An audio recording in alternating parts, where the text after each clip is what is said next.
Mas mahigpit na ang bagong update ni Facebook Meta para sa mga nagre-reels at merong Facebook page na monetize na. Kaya malaking babala sa inyong lahat na simulan nyo nang linisin ang mga reels tsaka yung mga pages nyo para hindi kayo apektado sa darating na update kasi mas mahigpit na ngayon. Bakit nga ba? Kasi ang dami pa ring pasaway. Kaya ngayon, basahin natin itong content monetization terms. Tapos mag-shortcut agad tayo dito sa may A, B, and C. Unahin natin ang letter A. Basahin natin. Before we can pay you, you must successfully complete all program onboarding and our payment enrollment process pursuant to a timeline specified by us. Completion of the payment enrollment process within 6 months after you accept these terms is a condition of payment. If you do not complete the payment enrollment process within 6 months after accepting these terms, you forfeit and waive all rights to receive payments of any funds collected through the ads tool. So, ibig sabihin, kailangan mo talagang i-fill up lahat ng payment na option, yung mga nakikita nyo, i-fill up nyo na kung saan ibabayad ng Facebook, Meta, yung mga kinita nyo. So, kapag, syempre, hindi mo nilagay, saan nga ba nila pwedeng ibayad sa'yo kung wala kang payment option, di ba? Kaya fill upan nyo na yan bago ma-freeze yung or bago magkaroon ng problema sa payment issues nyo. Letter B. Ito ang pakinggan yung lahat. So, no payment will be made for any content that violates any Meta's terms of policies, including content that is identified as potentially infringes the rights of any third party. Ibig sabihin, kapag may violation yung mga videos, photos, or text, hindi ka makaka-receive ng payment unless mag-e-expire yung violation na yan.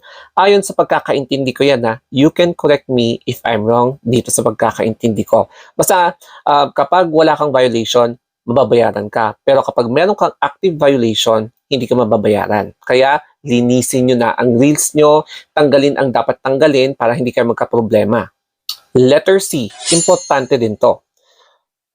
Your use of ads tool is subject to and you agree to comply with itong partner monetization policies and content monetization policies. Ito yung mga do's and don'ts sa mga ina-upload nyong videos, photos, text. Kasi, syempre, aware naman kayo kung ano yung mga bawal tsaka yung mga hindi bawal. And ang pinaka-importante dito is dapat magbasa-basa kayo sa mga program guidelines, yung mga community guidelines para alam nyo kung may mga nadagdag bang bagong update, yung mga ganon, para ma-inform kayo and para syempre i-check nyo rin yung mga Facebook page nyo, baka may nalabag.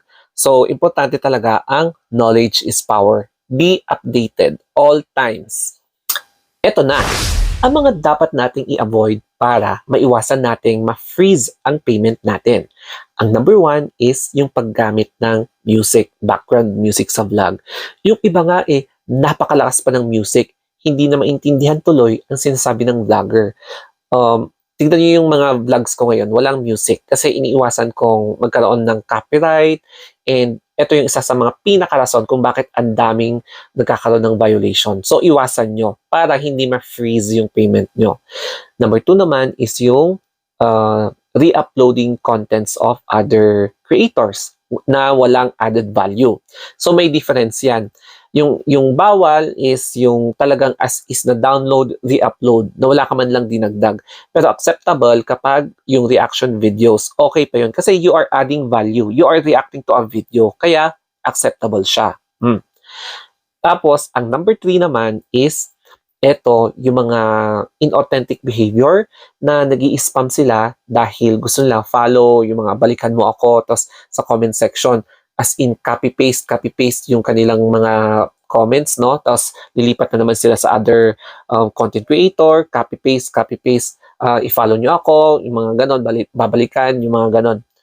Inauthentic behavior yon, pwede ka mai-report and magkaka-violation ka. And magugulat ka, wala naman kung ginagawang violation, yun pala, yung behavior mo ang napansin ni Facebook. Pero yung mga ibang community guidelines dyan, it is self-explanatory na yon, no? So, yung integrity and authenticity, respecting intellectual property, content-related request, ano pa ba? Yung violence, safety, objectionable content, self-explanatory na mga yan. Kaya, basahin nyo na lang for your, alam nyo na, para mas maintindihan nyo. Andyan naman yung community guidelines, i-type nyo lang sa may search, o pwede sa Google, o kaya pwede sa Facebook. May lalabas at lalabas yan para ma-update naman kayo. Anong mangyayari? Ayan, no, kapag meron kang restriction or violation. So, when will my page or profile regain access to monetization? So, in most cases, the limited originality of content violation carries a 90-day demonetization penalty for first-time violators. So, repeat offenses may result in permanent demonetization. To understand your page or profile's restrictions, as well as which products this violation impacts, check your monetization eligibility in Creator Studio or Meta Business Suite. Ayan. Tapos yung monetization, punta kayo sa policy issues. So makikita mo kung ano yung specific violation na na-commit mo. And wala ka talagang choice kundi mag-antay ka ng 90-day demonetization penalty. Lalong-lalo na kapag hindi ka nakapag-appeal. Pero mahirap kasi mag-appeal eh. Pero kung alam mo naman na walang violation yung na-report or na-flag na content mo, may appeal option doon na magpapakita. Tapos sabihin mo yung reason kung bakit hindi siya dapat ma-flag na naka-violate. Then i-review yung appeal mo and it depends kung ma-approve yung appeal mo at ma-restore yung content at mawawala yung penalty mo. Pero kapag talagang may penalty ka talaga.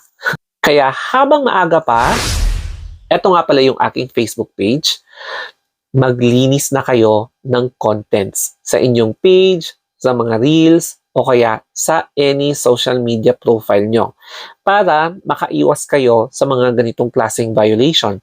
Especially ngayon, hindi lang automated yung nag-i-scan, no? May mga staff or human na nagko-conduct ng manual scan sa mga page, profiles, tapos biglang makaka-receive ka ng email na naka-violate ka ng ganitong klaseng content. Kaya, importante rin na maging updated kayo sa mga bagong patakaran, lalong-lalo na ngayon na nag-a-update ang mga social media para maiwasan yung mga pasaway na content creators. Okay? So, I hope na may natutunan kayo dito sa videos na ito and sana nakatulong ito para sa inyo. So, once again, ligtas ang may alam. So, be positive and always read.